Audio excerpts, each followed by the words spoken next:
दही वाली मंगम्मा। बच्चों, आज मैं आप सभी को छोटे से गांव की कहानी सुनाने जा रहा हूं। उस गांव का नाम वेंकटपुर रहता है। वेंकटपुर गांव में मंगम्मा नाम की औरत अपने बेटे, पुतोह और पोते के साथ रहती है। मंगम्मा अपने परिवार का भरण पोषण दही बेचकर करती हैं। वह अक्सर बंगलौर जैसे शहरों में जाकर दही बेचा करती है और दही बेचने के बाद जो भी रुपया उसे प्राप्त होता है उसी से अपने परिवार का भरण पोषण करती है। जब भी वह दही बेचने जाती है बंगलौर शहर में, तो लेखक के घर जरूर जाती है और लेखक के घर भी दही बेचती है, अपने सुख दुख को वहाँ पे बताती है। लेकिन एक दिन की बात है, मंगम्मा जब अपने घर पे रहती है, मंगम्मा का जो पुतोह होता है नजम्मा, वो अपने बेटे को काफ़ी पिटाई करता है। पोते को पीटते हुए देखकर मंगम्मा काफ़ी दुखित होती है और अपने पुतोह को जाकर काफ़ी डांट फटकार लगाती है। पुतोह भी जो है शांत नहीं रहती है, वह मंगम्मा से झगड़ा करना शुरू कर देती है। दोनों में वाद विवाद होता है, काफ़ी वाद विवाद बढ़ जाता है। उसी के दौरान मंगम्मा का बेटा आता है। मंगम्मा का बेटा जैसे ही आता है, मंगम्मा सारी घटना को एक एक करके अपने बेटे को बताता है।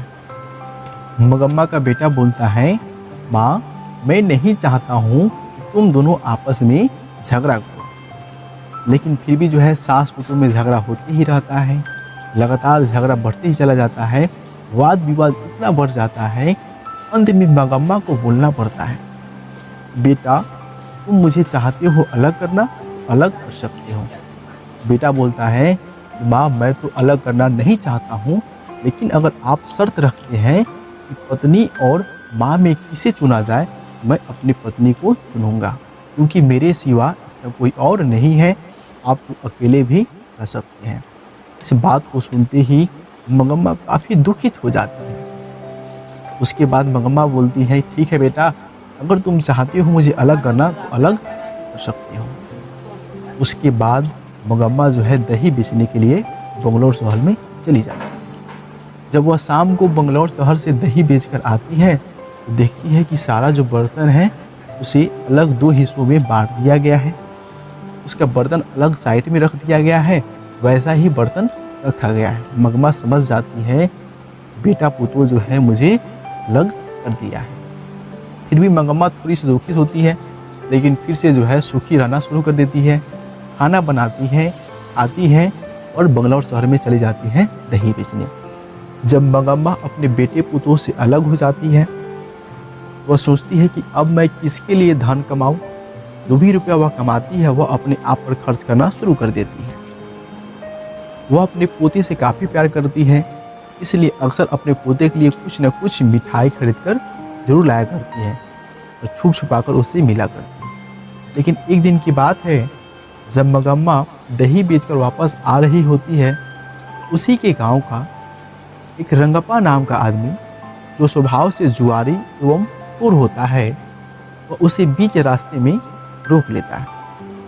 रोकने के बाद मंगम्मा को बोलता है कि मंगम्मा, मुझे कुछ रुपए की ज़रूरत है, क्या तुम मुझे कुछ रुपए उधार दे सकती हो। मंगम्मा बोलती है कि मेरे पास कोई रुपए नहीं है। तो रंगप्पा बोलता है, मंगम्मा, मुझे सब कुछ मालूम है, तुम्हारे पास रुपये हैं, तुम उसे ज़मीन के अंदर गाड़ कर रखती हो। इस बात को सुनकर मंगम्मा घबरा जाती है और कैसे भी करके वहाँ से वापस चली आती है। मंगम्मा रंगप्पा से तो छुटकारा पा लेती है और वापस घर चली आती है, लेकिन इस बात की जानकारी उसके बेटे पुतोह को हो जाता है। बेटे पुतोह सोचते हैं कि लगता है कि माँ रंगप्पा नाम के आदमी को अपना रुपया देना चाहती है। बेटे पुतोह को अपनी गलती का एहसास हो गया रहता है। वह सोचता है कि माँ से अब हमें माफ़ी मांग लेनी चाहिए, क्योंकि कहा गया है जब दूरियां बढ़ता है तो प्यार भी बढ़ता है।